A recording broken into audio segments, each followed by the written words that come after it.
जय हिंद फ्रेंड्स, स्वागत है आपका अपना चैनल उत्तम ग्लोबल एजुकेशन में। दोस्तों, आज हम लोग मॉडर्न हिस्ट्री का थर्ड वीडियो स्टार्ट कर रहे हैं। पिछले वीडियोस में हम लोगों ने देखा था पुर्तगाली ईस्ट इंडिया कंपनी के बारे में। उसके बाद सेकेंड वीडियोस में हम लोगों ने डच ईस्ट इंडिया कंपनी के बारे में देखा था, और आज हम लोग पढ़ेंगे ब्रिटिश ईस्ट इंडिया कंपनी के बारे में। दोस्तों, यह हर वही एग्जाम, कॉम्पिटिटिव एग्जाम के लिए काफ़ी इंपॉर्टेंट टॉपिक होने वाला है, क्योंकि इस टॉपिक से हर एग्जाम में एक ना एक क्वेश्चन तो जरूर रहता है दोस्तों। वह कॉम्पिटेटिव का कोई भी एग्जाम हो, उसमें से तो जैसे में यूपीएससी हो गया, जेपीएससी हो गया, बीपीएससी हो गया, SSC, railway, banking, state PCS, इस सब में एक ना एक क्वेश्चन तो जरूर रहता है दोस्तों। तो अगर चैनल पर नए हैं तो चैनल को सब्सक्राइब करना ना भूलें, और बिना देर किए हुए वीडियोज को हम लोग स्टार्ट करते हैं। तो ब्रिटिश ईस्ट इंडिया कंपनी 1588 ईस्वी में ब्रिटिश नौसेना श्रेष्ठता प्रमाणित किया। यानी कि ब्रिटिश जो है से नौसेना श्रेष्ठता, यानी कि एक प्रतियोगिता हुआ विश्व स्तर पर, और इसी का अगला प्रक्रिया में 1599 में ब्रिटेन में मौजूद छोटे छोटे व्यापारिक कंपनियों को मिला करके एक बड़ा कंपनी का स्थापना किया गया, जिसका नाम था ब्रिटिश ईस्ट इंडिया कंपनी। छोटे छोटे कंपनियों को मर्ज करके, छोटे छोटे कंपनियों को मिला करके एक बड़ा कंपनी बनाया गया था, जिसका नाम था ब्रिटिश ईस्ट इंडिया कंपनी। यह एक कंपनी था। कौन सा कंपनी था? तो यह एक प्राइवेट कंपनी था, यह एक निजी कंपनी था। जो ब्रिटिश ईस्ट इंडिया कंपनी था वो कैसा कंपनी था दोस्तों? तो निजी कंपनी था, एक प्राइवेट कंपनी था। इस समय जो ब्रिटेन के महारानी थी वो एलिजाबेथ प्रथम थी। इस टाइम ब्रिटेन का जो ये महारानी जो आपको दिख रहे हैं, यही थी एलिजाबेथ प्रथम। ये ब्रिटेन का महारानी थी। यह कंपनी की स्थापना 1599 में तो हुई, किंतु इसे पूर्व के साथ व्यापार करने का रॉयल चार्टर 31 दिसंबर 1600 ईस्वी को एलिजाबेथ प्रथम द्वारा जारी किया गया था। एलिजाबेथ प्रथम द्वारा जो रॉयल चार्टर जारी किया गया, कब जारी किया गया था? तो 31 दिसंबर 1600 ईस्वी को एलिजाबेथ प्रथम द्वारा रॉयल चार्टर जारी किया गया था। इस रॉयल चार्टर में कुछ चीज़ें जो प्रावधान किए गए थे वो हम लोग आगे देखेंगे। जैसे में यहाँ पे इस चार्टर में जो है, इस चार्टर के माध्यम से 15 वर्ष के लिए इस कंपनी को व्यापारिक एकाधिकार पत्र मिला, एलिजाबेथ प्रथम के द्वारा दिया गया था 15 वर्षों के लिए। यहाँ पॉइंट आपका हाईलाइट किया गया है कि 15 वर्षों के लिए जैसे इस कंपनी को जैसे एक अधिकार दिया गया था एलिजाबेथ प्रथम के द्वारा। जब एलिजाबेथ प्रथम के पश्चात, जब एलिजाबेथ प्रथम जो वहाँ ब्रिटेन के महारानी थी, तो उनके पश्चात में जो ब्रिटेन का महाराजा बने, वो राजा बने, वो कौन थे? जेम्स प्रथम। उन्होंने जब इस 15 वर्ष के एकाधिकार को, जो एलिजाबेथ प्रथम द्वारा एकाधिकार बिजनेस करने के लिए, एकाधिकार व्यापार करने के लिए एकाधिकार जो दिया गया था 15 वर्षों के लिए, जब जेम्स प्रथम आए, ब्रिटेन का महाराज बने, तो उसने 15 वर्ष के एकाधिकार को अनंत काल तक बढ़ा दिया दोस्तों, अनंत काल तक कर दिया। इसी दौरान में शुरुआत में ईस्ट इंडिया कंपनी में साझेदारों की जो संख्या थी वो 217 थी। 217 थी। साझेदारों की संख्या कितना थी? तो 217 थी। जिस समय ब्रिटिश ईस्ट इंडिया कंपनी की स्थापना हुआ, उस समय जो है सो मुगल शासक अकबर था। उस समय कौन था? मुगल शासक अकबर था। ये जेम्स प्रथम है, जेम्स प्रथम है। और मुगल शासक कौन था? अकबर था। 1608 ईस्वी में कैप्टन हॉकिंस को जेम्स प्रथम द्वारा दूत बनाकर के भारत भेजा जाता है। कब? 1608 ईस्वी में कैप्टन हॉकिंस को जेम्स प्रथम द्वारा दूत बना करके भारत भेजा गया। और वो जो जेम्स प्रथम है वो समुद्री मार्ग से आता है। समुद्री मार्ग से करने वाला वह पहला ब्रिटिश भी होता है। समुद्री मार्ग से वो प्रवेश करने वाला, भारत में प्रवेश करने वाला वह पहला ब्रिटिश कौन था? तो कैप्टन हॉकिंस। याद रहेगा दोस्तों। तो ये जो चार्टर एलिजाबेथ के द्वारा जो जारी किया गया था वो कितना वर्षों के लिए जारी किया गया था? तो 15 वर्षों के लिए जारी किया गया था। जब जेम्स प्रथम महाराज बने तो इसको, ये चार्टर को क्या किए? अनंत काल तक बढ़ा दिया। समझ गए? तो इस कंपनी में, ब्रिटिश ईस्ट इंडिया कंपनी में साझेदारों की संख्या शुरुआत में कितनी थी? तो 217 थी। और 1608 में जो है से कैप्टन हॉकिंस भारत आता है, दूत बनकर के भारत आता है।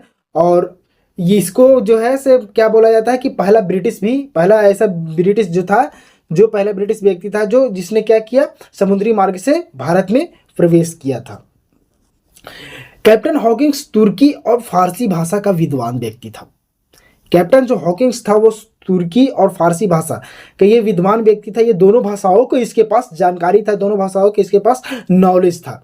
जब ये कैप्टन हॉकिंस भारत आता है, जब कैप्टन हॉकिंस भारत आता है तो इसने मुगल बादशाह, उस समय मुगल बादशाह के पद पर जो बैठे हुए रहते थे जहांगीर से इसने फारसी में, ज़्यादातर फारसी में बातचीत करता है। हालांकि दोनों लैंग्वेज के इसके पर जानकार रहता है, लेकिन ज़्यादातर जो यूज करता है, इस्तेमाल करता है बातचीत में, वह फारसी शब्द का इस्तेमाल करता है। फारसी शब्द का इस्तेमाल करता है जहांगीर से बात करने में, मुगल बादशाह जहांगीर से। इस समय इसने सूरत में व्यापारिक केंद्र खोलने की अनुमति मांगी थी। जो कैप्टन हॉकिंस जो था वो जहांगीर से क्या डिमांड किया कि हमें सूरत में व्यापारिक केंद्र खोलने की अनुमति दी जाए। लेकिन ऐसा कुछ हुआ नहीं दोस्तों, ऐसा कुछ नहीं हुआ। जब ये डिमांड किया तो जहांगीर जो थे वो व्यापार करने का अनुमति तो दिया,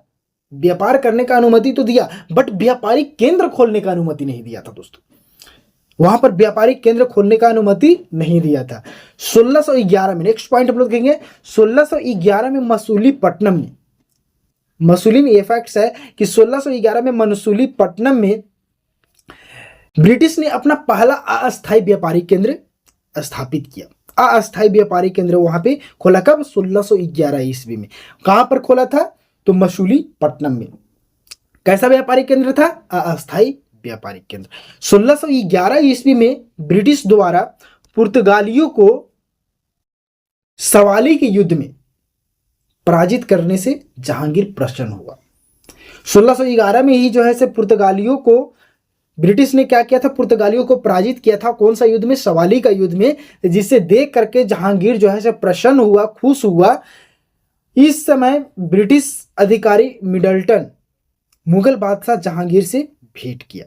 जब ब्रिटिश ने पुर्तगालियों को पराजित किया तो उसी समय जो है से मौका पर चौका मारा, क्योंकि उसका दुश्मन को तो पराजित उन्होंने कर दिया। तो बोला कि ऐसा ही अवसर है, ऐसा ही मौका है, जाकर के जहांगीर से मुलाकात करते हैं और कुछ क्षेत्र और डिमांड करते हैं। तो उसी बीच में जो है मिडल्टन मुगल बादशाह जहांगीर से भेंट किया और 1613 ईस्वी में सूरत में पहला अस्थायी व्यापारिक केंद्र स्थापित कर। देखो ब्रिटिश कितना दिमाग का पहले चालाक था, कितना होशियार था, कितना दिमाग इसके पास था, समझ गया ना। पहले उसे खुश किया, जहांगीर को खुश किया, बाद में उसके पास गया और वो चीज को डिमांड किया। तो वही जो 1613 ईस्वी जो है ब्रिटिश ने सूरत में पहला अस्थायी व्यापारिक केंद्र स्थापित किया। क्वेश्चन पूछ सकता है कि ब्रिटिश का पहला अस्थायी व्यापारिक केंद्र कहां स्थापित किया गया? तो सूरत में स्थापित किया गया। कब? तो 1613 ईस्वी में। 1613 ईस्वी में। नेक्स्ट हम लोग देखते हैं, ब्रिटेन के सम्राट जेम्स प्रथम ने 1615 ईस्वी में, उसके बाद जैसे 1615 ईस्वी में सर टॉमस रो के नेतृत्व में पुनः भारत में एक दूत भेजा। सर टॉमस रो मुगल बादशाह जहांगीर से भेंट किया, और भारत में विभिन्न क्षेत्रों में व्यापारिक केंद्र खोलने की अनुमति मांगा। वह कौन कौन सा क्षेत्र डिमांड किया था? तो उसने आगरा, अहमदाबाद और भरूच में व्यापारिक केंद्र खोलने का डिमांड किया, और इसमें इसको व्यापारिक केंद्र खोलने का अनुमति भी मुगल बादशाह जहांगीर के जरिए दे दिया गया। 1633 ईस्वी में उड़ीसा के बालासोर में पहला व्यापारिक केंद्र तो सूरत में अस्थायी व्यापारिक केंद्र स्थापित किया। तो 1633 ईस्वी में उड़ीसा के बालासोर में अपना व्यापारिक केंद्र खोला, जो पूर्वी भारत में खोला गया पहला व्यापारिक केंद्र था दोस्तों। पूर्वी भारत में, ईस्टर्न इंडिया में खोला गया वो पहला व्यापारिक केंद्र था। कहाँ? तो उड़ीसा के बालासोर का जो व्यापारिक केंद्र खोला गया ब्रिटिश के जरिए। कब? 1633 ईस्वी में। उसके बाद 1639 ईस्वी में ब्रिटिश ईस्ट इंडिया कंपनी ने मद्रास को भाड़े पर ले लिया और यहाँ पर फोर्ट सेंट जॉर्ज किला बनवाया। फोर्ट सेंट जॉर्ज किला बनवाया। कब? 1639 ईस्वी में। 1639 ईस्वी में। तो यहाँ पर सर टॉमस रो आया, इसने जहांगीर से मुलाकात किया, 3 क्षेत्र डिमांड किया, आगरा, अहमदाबाद और भरूच, ये तीनों क्षेत्र उसको दिया गया। और फिर 1633 ईस्वी में उड़ीसा के बालासोर में अपना व्यापारिक केंद्र स्थापित किया, जो कि पूर्वी भारत में खोला गया पहला व्यापारिक केंद्र था। 1639 ईस्वी में मद्रास को भाड़े पर ले लिया और वहाँ पर फोर्ट सेंट जॉर्ज किला बनवाया। नेक्स्ट हम लोग देखेंगे 1651 ईस्वी में ब्रिटिश ने बंगाल के हुबली में अपना व्यापारिक केंद्र खोला। वहीं 1661 ईस्वी में राजकुमार चार्ल्स द्वितीय का विवाह पुर्तगाली राजकुमारी, हम लोग ये पुर्तगाल में भी देखे थे, पुर्तगाली ईस्ट इंडिया कंपनी जब पढ़ रहे थे तो वहां पर भी मैंने आपको बताया था कि चार्ल्स द्वितीय जो है, ब्रिटिश राजकुमार चार्ल्स द्वितीय जो है से पुर्तगाली राजकुमारी कैथरीन से विवाह करता है और उसे विवाह के बदले में जो है चार्ल्स द्वितीय को मुंबई बंदरगाह को ब्रिटिश ईस्ट इंडिया कंपनी दिया जाता है उसको, चार्ल्स द्वितीय को पुर्तगाल के द्वारा। और वह जो है मुंबई को ब्रिटिश ईस्ट इंडिया कंपनी को क्या करता है, चार्ल्स द्वितीय 10 पाउंड वार्षिक किराए पर दे देता है। वही 1698 में कोलकाता में फोर्ट विलियम किला का निर्माण कराया, कौन, तो ब्रिटिश। कोलकाता शहर की स्थापना जॉर्ज चार्नॉक में किया गया था। देखो यहां पर कि 1698 में फोर्ट विलियम किला का निर्माण करवाया गया। कब, 1698 ईस्वी में। 1698 ईस्वी में क्या हुआ था, फोर्ट विलियम किला का निर्माण करवाया गया। वहीं कोलकाता शहर का स्थापना भी किया गया। कोलकाता शहर का स्थापना भी किया गया। कब किया गया, तो यही 1698 में। जिसका प्रथम प्रेसिडेंट कौन था, जिसका प्रथम प्रेसिडेंट चार्ल्स आयर को बनाया गया।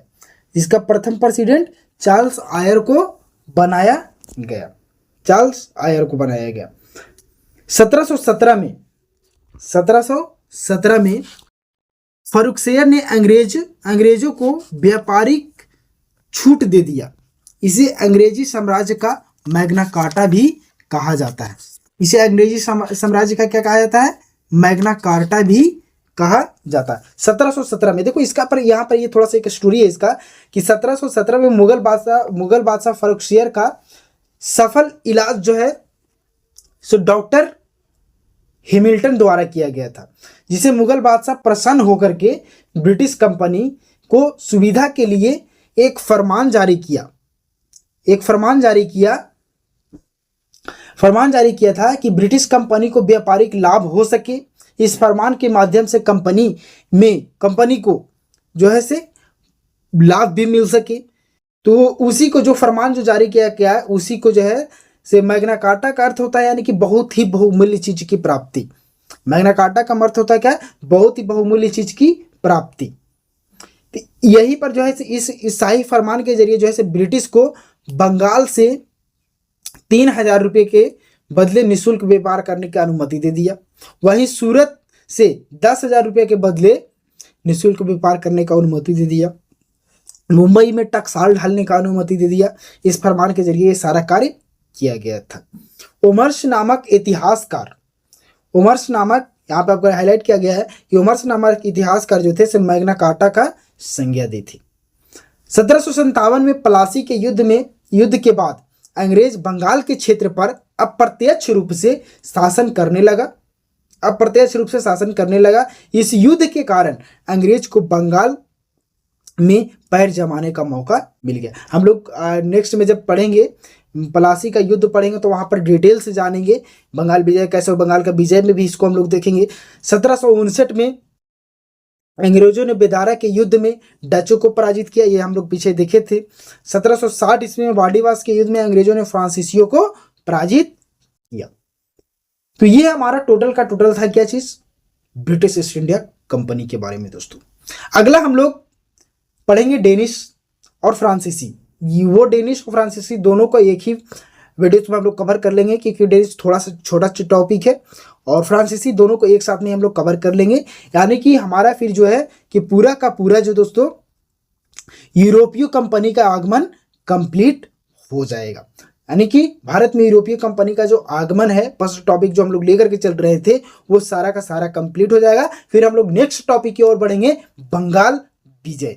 बंगाल विजय। नेक्स्ट टॉपिक की ओर बढ़ेंगे, तब तक के लिए बहुत बहुत धन्यवाद दोस्तों। अगर चैनल पर नए हैं तो चैनल को सब्सक्राइब जरूर करें। थैंक यू सो मच दोस्तों, मिलते हैं अगले वीडियोस में। जय हिंद, जय भारत।